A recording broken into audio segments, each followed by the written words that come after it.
Здорово, народ! Я не удержался. Серьезно, я прекрасно знаю, что на просторах русскоязычного ютуба огромное количество людей делает анбоксинги, а также обзоры разных товаров. Типа самые вкусные пельмени, самые вкусные бомж-пакеты, не знаю, там самые вкусные дошираки, сметана и всякое такое. Но я как бы старался, коллегам не перебивать малину. Типа, есть люди, например, как Solid, которого я уважаю, привет, Solid, который делает просто обзоры там рационов питания. Это классно, это здорово.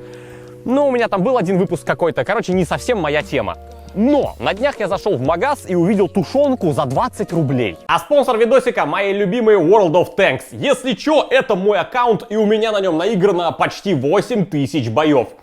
Что я могу сказать о танках? Ну, одно точно, тупить в них нельзя. Что бы ты ни сделал, какое бы решение ты ни принял, оно может стать началом конца для целой команды. Или, например, привести к победе. Кто не в курсе, танки — это сотни единиц разной техники. От быстрых маленьких светляков до 100-тонных монстров, которые могут с километра отнести кому-нибудь башку одной болванкой. Это отличный графон с лесами, реками, пустынями и заснеженными городами. Но почему я в свое время подсел на танки? Очень просто. Игра с друзьями. Нет ничего веселее, чем закрутить какой-нибудь танк на паре 50-ок с друзьями и насувать ему полную боеукладку подкалиберных. Ну а если товарищи не смогли прийти на подмогу, то врывайся в бой один, как на коне, и разноси всех в жало. Короче, советую, регайтесь, зовите друзей, задраивайте люки и гоу нагибать. Только, пожалуйста, не нагибайте игрока с ником Обломов22 из клана Дно, потому что это я.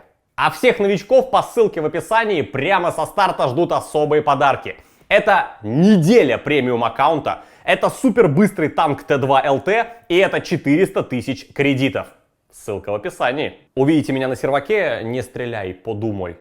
Чтобы вы понимали, тушенка — это не дешевый продукт. Тушенка — это, мясо. И типа, когда вы покупаете ком мяса, да еще и в консервной банке, да еще и со специями, да еще и термообработанный, да еще и со сроком годности в 4 года, я не знаю, как оно может стоить 20 рублей. Раньше я думал, что тушенка — это, в принципе, знаете, как что-то типа супер дешевое, как какие-нибудь самые дешевые макароны. Нет, друзья мои. Тушенки бывают и дорогие. У нас здесь тушенки, я не удержался, сделал обзор на тушенки. У нас тушенки от 20 рублей до 421 рубля. 421 рубль за консервную банку с мясом. В смысле, эта тушенка массой 500 грамм, она стоит как очень хорошая вырезка. То есть, может, не вагю, не мраморная, но типа это за кило получится 1000 рублей практически. Это очень крутая вырезка, а это тушенка. Еще с подливой, со всеми делами. Что это за фирма? Почти как Grow Food написано. Собственно, как я хочу провести тест? Основная проблема тушенки в том, что непонятно, что в банке. То есть, если вы сейчас посмотрите на эти чудесные банки, то вы даже в стеклянных банках зачастую не увидите, что внутри. Вроде что-то плавает. Чё плавает? Вроде с подливкой, а тут почему-то белое. А в железных банках вообще ничего не видно. Поэтому я буду открывать банку, абсолютно все содержимое высыпать на сковородку и потом смотреть, сколько получится жижи-подливы, если они положили половину жира, то этот жир в стакан уберу и покажу, сколько осталось мяса. Мне кажется, это достаточно объективно. Не знаю. Начнем, наверное, с самой дешевой. Если такой формат видосов нравится, ставьте пальцы вверх, подписывайтесь на канал, это все. Итак, если для кого-то секрет, когда пишется состав, то на банке, на упаковке чего угодно всегда указывается от самого большого компонента, которого больше всего, к самому маленькому компоненту. Например, на самой дорогой банке тушенки в составе первая идет говядина. На самой дешевой банке тушенки первая идет белок соевый текстурированный, потом вода питьевая, потом шкура свиная, потом жир говяжий и только потом говядина. То есть там белка, воды питьевой, шкуры и жира больше, чем говядины. Но это типа по закону так нужно указывать. Поэтому вам в копилку знаний. Если вы на чем-то читаете состав, то, что идет первое, этого там больше всего в массовой доле. Давайте откроем. Итак, чтобы вы понимали, фирма Что за фирма? Я не знаю, здесь даже написано тушенка кусковая говяжья. Вот так выглядит банка, 340 грамм. Состав можете почитать. Саня, видно все? Отлично. А цена банки 20 рублей. Срок годности 3 года. Открываем. Я думаю, что мне сейчас любопытнее, чем на дорогой. Так. Открываем. Подчекрыживаем крышку. Та-да! Я вижу какую-то куски чего-то. Я прям крайне не уверен, что это говядина. Пахнет скорее специями, чем мясом. Тушенка на самом деле читерский продукт. То есть ты такой, блин, что приготовить? Пожарил картошки? Ну, норм. Добавил тушенки? Блюдо. Сварил макарон? Ну, норм. Добавил тушенки? Вкусно. Сварил гречневой каши? Ну, такое. Добавил тушенки жареного лучка? Офигенное блюдо. И это при том, что оно может стоять у тебя на антресолях 3 года. И ты в любой момент такой, блин, что-то вообще, я угораю, вообще жрать нечего. Достаешь банку тушенки и капец. Ладно, у меня есть здоровенная сковорода, и сейчас мы посмотрим, что способно нам, она пеплом уже присыпана, но это норма. Давайте посмотрим, что способна нам выдать эта тушенка. Окей.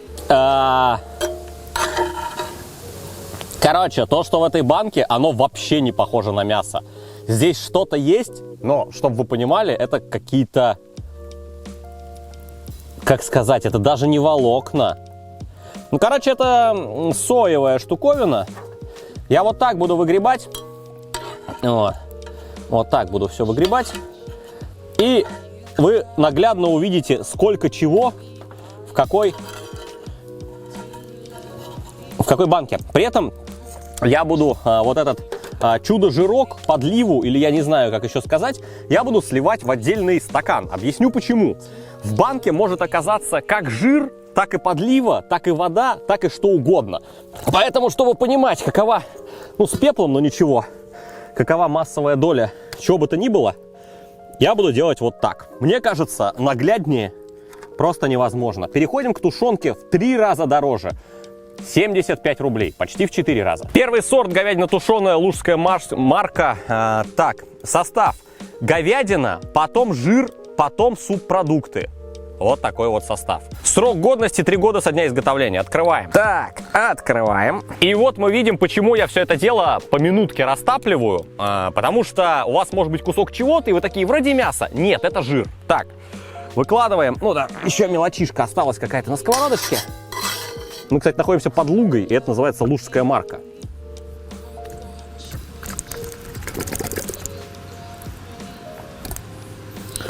Так, ну вот, вроде кажется, что это такое, но какое количество там реально мяса, сейчас проверим. Ставим, ждем минуту. Тут мы видим не воду, как в консервах за 20 рублей, а уже кусочки мяса и кусочки, не знаю, как сказать, такого желе. То есть, в принципе, когда ты открываешь банку с тушенкой, ты ожидаешь увидеть что-то подобное. Так, ну я думаю, все. Минута прошла. Чтобы не вытапливать слишком много жидкости, а то будет нечестно. Смотрим, что у нас тут осталось.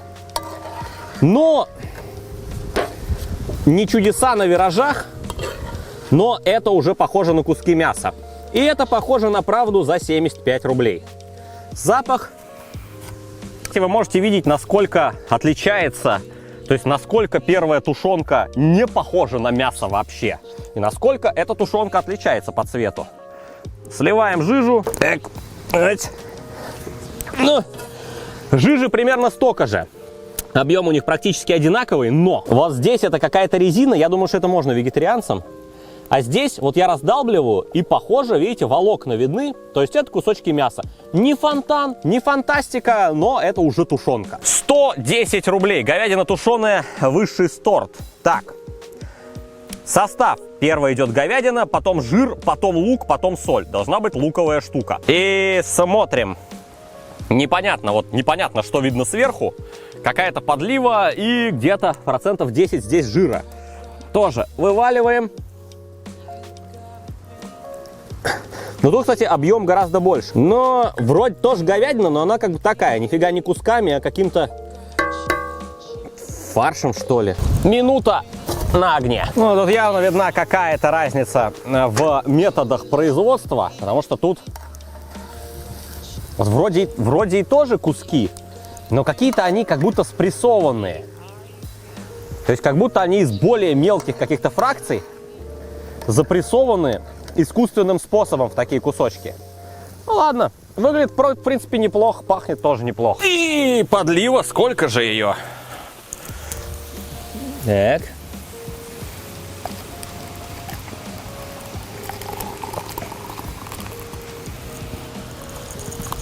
Тоже у нас что-то лужское, Великолукский мясокомбинат.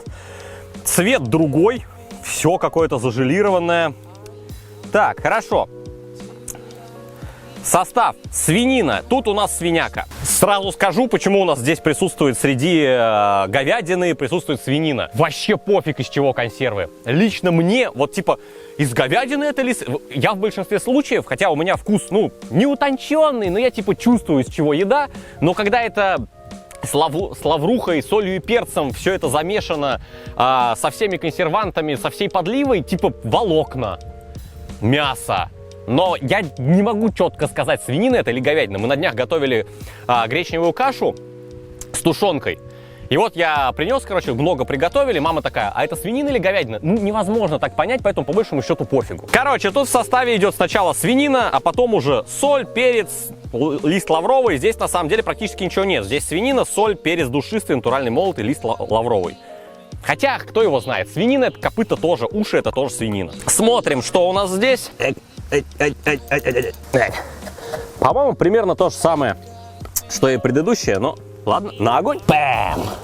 Примерно то же самое, что и предыдущее, но лично мне кажется, что здесь более мясные куски. Вот. То есть здесь вот эта тушенка предыдущая, она выглядит, как будто люди старались из чего-то сделать вид, что это куски. Нет, не из сои, но, возможно, фарш какой-то или хз. А здесь прям вот видны волокна. Но надо это убрать сначала с огня, очень тяжело, потому что, ну, если не особо запариваться, стрясать какие-то микрокусочки, то здесь жидкости оказывается сильно меньше. Серьезная артиллерия. Маленькая баночка, но 259, практически 260 рублей. Высший сорт, но у них тут везде высший сорт. Итак, в составе опять же идет говядина, потом жир, сразу же после говядины, лук, соль, лист лавровый и так далее. Открываем. Да, так и есть. Жир там точно присутствует. Окей. Но... Это что? А, это листик, который на сковороде был. Жир, подливка, мясо. Но тут мясо уже как бы такое, кусманчики. То есть, смотрите, прям уже волокна мясные, можно сказать. Окей, так. Смотрим, что у нас тут. Но... Похоже на вторую банку. А, нет! Нет, ну ладно, пепел это тоже еда, я считаю, так что нормально. Активированный уголь. Неплохо, но вот у нас, например, в пепел упал такой прям кусок. Кусок говядинки. Так, окей. Совок. Я ни на что не намекаю, но это называется совок, свинина. Тушеная, массовая доля мясного что-то там сырья 97,5%. В составе первое идет свинина, потом лук, соль, перец черный и все остальное. И у нас признак лакшери тушенки. Е-бой. Вот так. Жировая подливка. Ну, куски свинины. Типа, так, типа, если подолбить ее лопаткой, еще бы, блин, почти 300 рублей. Конечно, мы видим, что там есть жир. Не знаю насчет 97, но это прям куски свинины. Это прям куски свинины и какая-то не супер жирная подлива, но все равно нагреем. Так, но выскребаем. Тут, конечно, небольшое читерство. Мы все равно вот минуту повытапливали.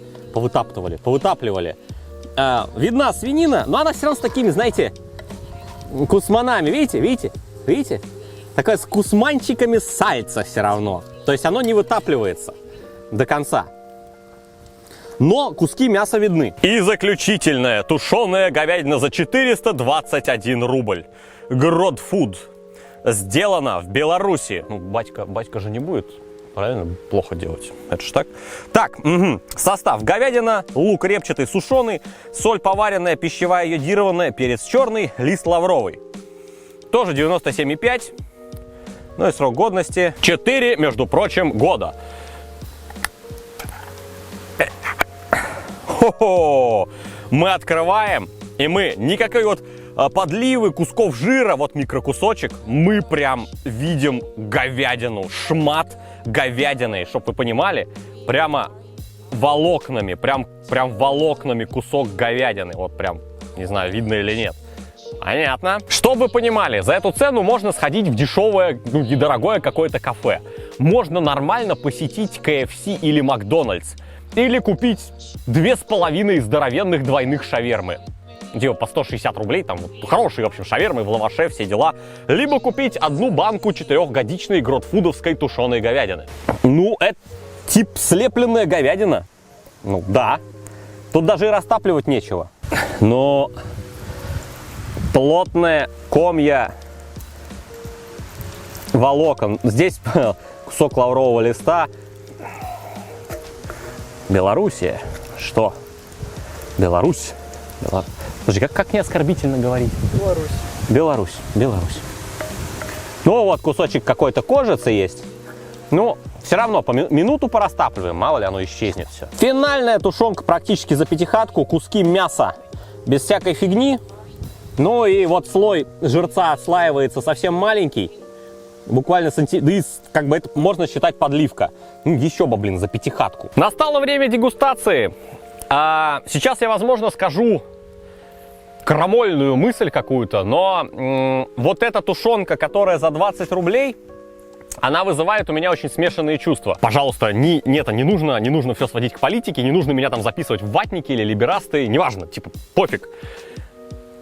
С одной стороны, если ты можешь поесть на мелочь, которую нашел у ларька, то, конечно, стране до голода далеко. С другой стороны, сам факт того, что это продается, означает, что кто-то это покупает.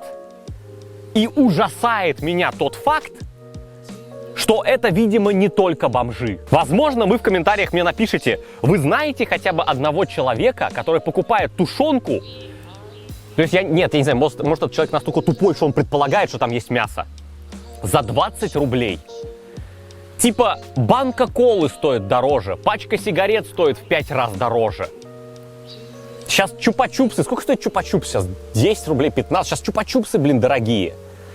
Сейчас просто гуляя около кассы в каком-нибудь Магните, ты можешь мелочи набрать на эту банку тушенки, просто под кассой валяющиеся, по 50 копеек, по рублю. И кто-то это покупает, и это ужасно. Я не знаю, что должно случиться. Ну, я типа, понятно, да, блогер, зажрался, отписка. Но я не знаю, что должно случиться у человека в жизни, чтобы он реально покупал тушенку за 20 рублей, в которой практически нет мяса. И это продается в магазинах, и это берут. И это меня ужасает. Я попробую кусочек. Соряныч. Это вкус, это даже не соя.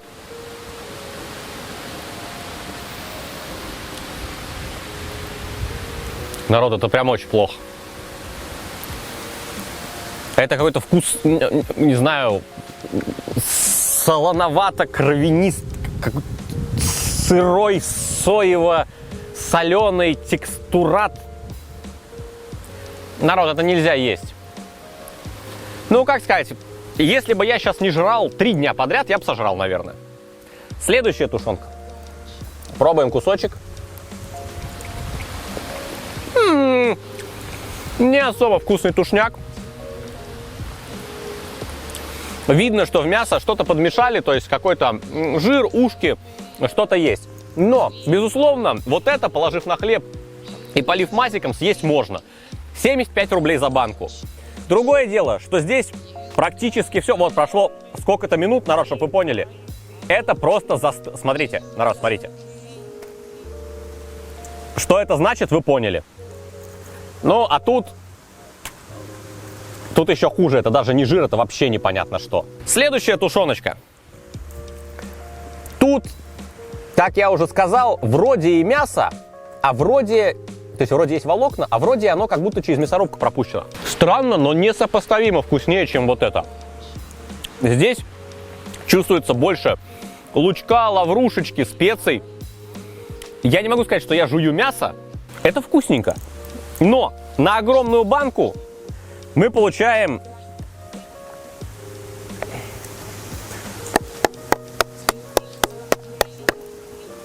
кучу вот такого. Тушеночка великолужская. Видимо, нормальная, потому что здесь написано: консервы мясные, кусковые, стерилизованные. А здесь, как ни странно, достаточно мало жижи. Это практически полностью жир. Мы еще 3 минуты подождали, чтобы... Это реально жир. Но ее вот на такую банку вот столько. А остальное очень похоже на мясо. Причем реально на куски мяса. И это не сам так. Перчинка. И это не самые дорогие, не хочу есть целую перчинку, не самые дорогие консервы. Всего лишь 129 рублей. Это вкусно. Ну, типа, народ, если учитывать, что там 75 за такую баночку, а здесь за такую 129, я типа, вот это хорошо. И как вы видите, если был бы график, здесь бы был пик количества мяса за деньги. Причем очень сильный. Вот эта вот фиговина, она пиковая по количеству мяса за деньги. То есть, чтобы вы понимали, столько же примерно мяса, может даже чуть побольше, только в последних консервах, которые стоили 421 рубль. А здесь за 129 практически столько же. И это вкусненько. Так, следующее. Говядинка. Жишка. Практически нет жира, просто подлива. Народ, здесь есть вкус говядины. Это вкусно. То есть, предыдущие тоже вкусно, свининка. Но вот это первые консервы, как прям вкус мяса чувствуется. Как они сохранили этот вкус, я не знаю. Но тут 129, а здесь уже 259. Но вот это... То есть, если мне скажут, типа, ты хочешь пообедать хлебом с маслом, а сверху вот положить эту тушенку? Да. Я жую сейчас реально говядину. С хорошим количеством соли, перца и специй. Дальше идет свиняка за 262 рубля. Пробуем, чтобы вы понимали. Безотносительно последний супердорогой. Вот эти вот две штуки, они со вкусом говядины и свинины. Остальное классное. Вот это вкусненькое, то неплохое, то совсем плохое. Но это вкус говядины, а это вкус свинины. Видимо, дороже 200 рублей начинается какая-то технология, возможно, они применяют какую-то технологию, где сохраняется вкус мяса. Прям это свинина. И вот в этих штуках я могу отличить говядину от свинины.